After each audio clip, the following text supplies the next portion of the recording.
మహిళా కమిషన్లో నటుడు శివాజీ విచారణ ముగిసింది. మహిళల వస్త్రధారణపై నటుడు శివాజీ వ్యాఖ్యలను సీరియస్ గా తీసుకున్న మహిళా కమిషన్ ఆయన్ను ప్రశ్నించింది. 1:45 పాటు విచారణ జరిగింది. ఇప్పటికే తన వ్యాఖ్యలపై క్షమాపణ చెప్పారు శివాజీ. అయినా శివాజీ చేసిన వ్యాఖ్యలను సీరియస్ గా తీసుకుని విచారణ చేసిన మహిళా కమిషన్ ఆయన స్టేట్మెంట్ ను రికార్డ్ చేసింది. విచారణపై ఆయన ఏమన్నారో ఇప్పుడు చూద్దాం. ఏదైతే తెలంగాణ మహిళా కమిషన్ వారు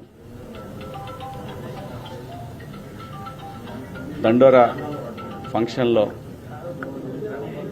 నా ద్వారా వచ్చిన అన్పార్లమెంటరీ లాంగ్వేజ్ మీద నేను చెప్పిన మాటలు కొంతమందికి నెగిటివ్గా కన్వే అవటం వల్ల వారు నాకు నోటీసులు ఇచ్చారు. ఆ నోటీసులకి సమాధానం వారికి సవివరంగా ఇచ్చాను. నా ఉద్దేశం నేను చెప్పానండి. ఇందులో అన్పార్లమెంటరీ వర్డ్స్ వచ్చినాయి. అలాగే మేడం గారు ఇప్పుడు నేను వచ్చాను కాబట్టి నా వైపు నేను మాట్లాడుకోవచ్చు. అలా కాకుండా ఎవరైతే దీనికి బాధపడ్డారో వాళ్ళ పాయింట్ ఆఫ్ వ్యూలో కూడా క్వశ్చన్లు అడిగారు. నన్ను అన్నిటికీ సమాధానం చెప్పాను. మేడం గారు ఏమంటారంటే, మీది ఒక ప్రజల్ని ఇన్ఫ్లుయెన్స్ చేసే మీడియా కాబట్టి ఇవాళ మీరు అన్నారు కాబట్టి రేపటి నుంచి అందరూ అయిన దానికి కాని దానికి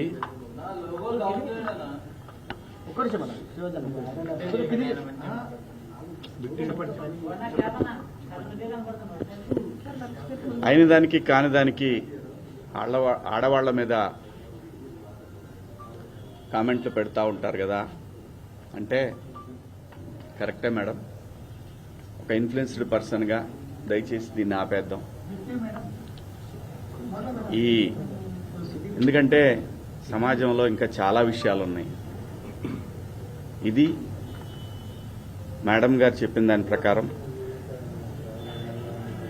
ఎవరిని హర్ట్ చేయాలని కాదు, ఎవరిని ఇబ్బంది పెట్టాలని కాదు మేడం. నేను జరిగిన సంఘటన చూసి మాట్లాడాను. మాట్లాడిన అంశంలో తప్పుడు పదాలు దొర్లిని దానికి అందరికీ నేను వివరణ ఇచ్చాను.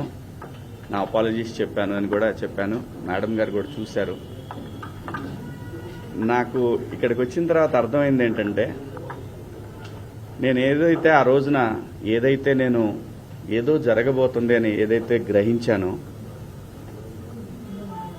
నాతో కెరీర్ మొదలుపెట్టిన వాళ్ళు చాలామందికి ఎందుకో నా మీద వ్యతిరేకత ఉంది. ఎందుకో తెలీదు. నేను ఒక సందర్భంలో, ఇది బయట తెలిసిన విషయం, ఒక సందర్భంలో ఎందుకు వీళ్ళకి నా మీద కోపం ఎందుకో నాకు తెలీదు. 30 సంవత్సరాలైంది నేను ఈ పరిశ్రమకు వచ్చి. ఈ 30 సంవత్సరాల్లో నేను ఏ ఒక్కరిని ఇబ్బంది పెట్టినా ఈ పాటికి ఎప్పుడో బయటకు వచ్చేది. రాలేదు. వచ్చుంటే ఈ పాటికి మీరందరూ నా మీద ఎగబడేవాళ్ళు. చాలామంది నాకు తెలియదు అనుకుంటారు. ఎవరెవరు జూమ్ మీటింగులు పెట్టుకున్నారో, నాతో బాగా ఉండి నాతో మంచిగా మాట్లాడుతూ నా నటనని పొగుడుతూ ఉన్న, నాకు షాకింగ్. ఇంత కుట్ర జరగాలనా నా మీద? నేను అన్న పదానికి, ఆ 2 పదాలకి, నేను ఆవేశంలో మాట్లాడిన దానికి నాకు బాగా కావలసిన వాళ్ళు కూడా ఇంత కుట్ర చేయాలన్నా నా మీద? నేను మేడం గారు ఆవిడ ఇది ఒక ప్రభుత్వం యొక్క సంస్థ. వ్యవస్థలను గౌరవించకపోతే సమాజం తప్పుడు దారిలో పడుతుంది, అన్రెస్ట్ ఏర్పడుతుంది. ఆవిడ చాలా హుందాగా, చాలా గౌరవంగా ఈ వ్యవస్థను నడిపిస్తా ఉన్నారు.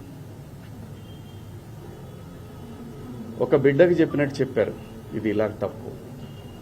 నేను అడిగింది ఒకటే మేడం గారిని, మేడం గారు మీరు మీ డ్యూటీ చేశారు, మీరు చేసిన దానికి నేను గౌరవంగా నేను వచ్చి ఒక పౌరుడిగా నా బాధ్యత నేను నిర్వహించాను.